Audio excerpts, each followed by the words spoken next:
welcome along to how to edit your photographs once you have taken your brand new photo shoot to develop your ideas.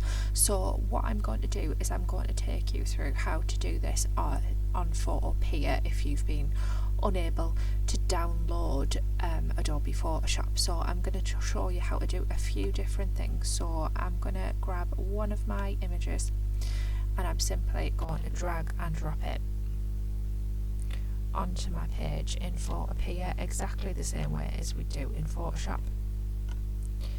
And you can see it's giving me the transform controls. I can move it around, I can resize it, and then I can place it by clicking that tick there. If you are copying something from the internet, it's very similar to how we do it in Photoshop. So I'm just copying the image from Google and then just going and pasting it by pressing Ctrl and V into my page on Photopea.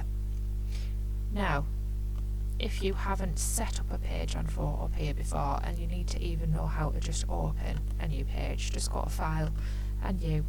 This page will pop open, go to Print, select A4 and click Create, and that will open a page for you. Okay, now when you drag and drop something in from the internet, it doesn't come with the controls already, so if you go and click on it, it should pop up with the controls for you to then change the size of it. So I'm just going to make it a bit bigger, and then again I'm going to click the tick. Okay, if that doesn't happen for you, you just need to go up here and put a tick in this box that says transform controls. Okay, and now I can click off that and that's one sorted.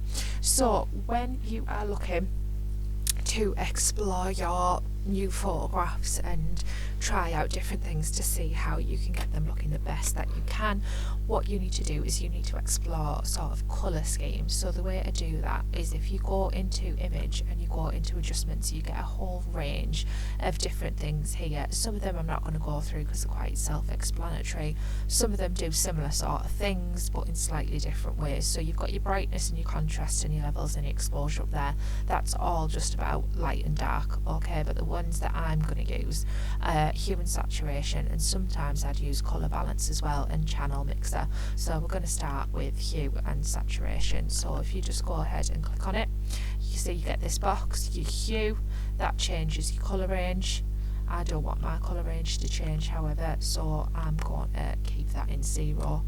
You can type in the box to change it, or you can slide the little bar along, but one thing I do want to change is the saturation.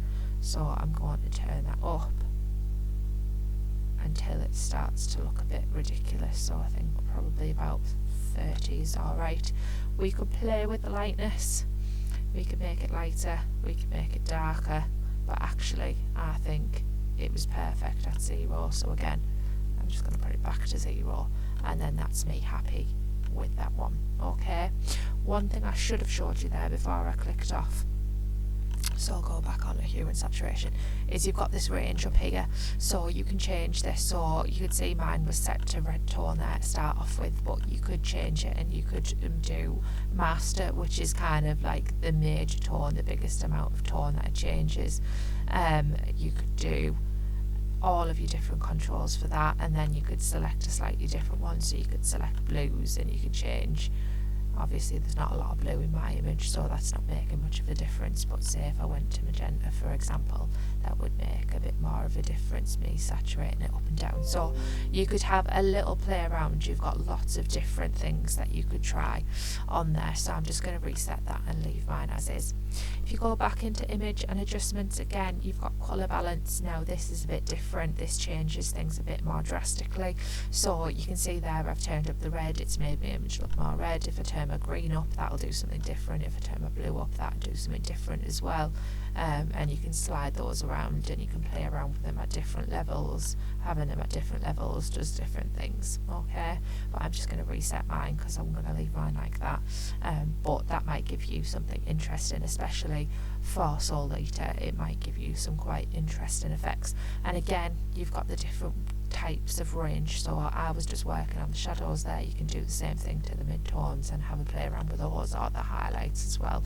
You can have a play around making different things different within there. Okay, so I'm going to reset that and leave that. And the last one that I want to show you is the channel mixer. Now the channel mixer creates a bit of a different effect again. It does do a very similar thing to the hue and to the colour balance, but it just works in a slightly different way, so you can see that it's affecting the whole image that I'm changing here. And I think this makes some lovely effects for Soul Lita. I can start to see it looking sort of very abstract paintery. Okay, and again you've got your different channels that you can select. Monochromatic would turn it black and white, but you've got your different channels that you can select to have a play around with there if you so wish. Okay, so again I'm just going to reset my image and then I'm going to leave that as is. So that's your little play around devices for changing the colour of your images. Don't forget, you could always have do one little experiment. Well, this is what you should be doing, making it smaller. You can go back, you can get your image again, you can drop it in, and then you could have another experiment and pop it next to it. So you're creating almost like a little contact sheet of different colour experiments on your photographs that you've taken. Now I just want to show you a little bit of advice for how to change colour on a document where you've got a lot of things going on. So if I change my hue and saturation on these, it would affect everything, but there is a way around that. So if I select my little ellipse tool here, and I tell you what I'm going to do first is I'm going to zoom in for you to make this a little bit clearer. If I click my ellipse tool and I draw an ellipse that's going to cover my lolly there, don't think I've quite made it big enough. I'll just make it a bit bigger.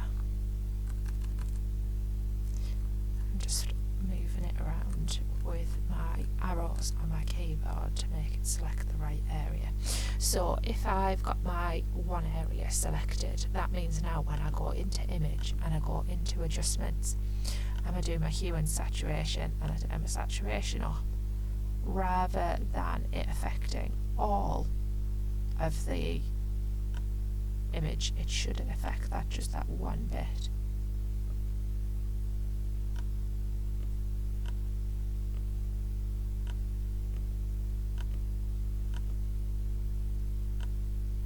There we go. I did sound the wrong thing there, so I've changed it to red rather than magenta, because magenta is slightly pinkier and I want this to look redder. So you can see I've just changed my range to red and then slided it up. So I think about there is right, and then obviously I can play around with the lightness and the darkness. I can make it a bit lighter, a bit darker if I wanted to. I think about there is okay. Okay, so I've changed that one red, so then when I go to select, deselect, you can see how it's made that one lily look a lot redder. So I could go around and I could edit each colour a different one. So for example, if I went over here to this yellow, and I will just try again, make an ellipse that selects that one lolly rather than anything else, and again I go to image and I go to adjustments, hue and saturation, and if I select the yellow range and I'm going to change the hue, because rather than this sort of misty yellow, I want it to be a really bright yellow, and turn the saturation up a bit, and I'm going to make it a bit darker so you can still see some of those tones.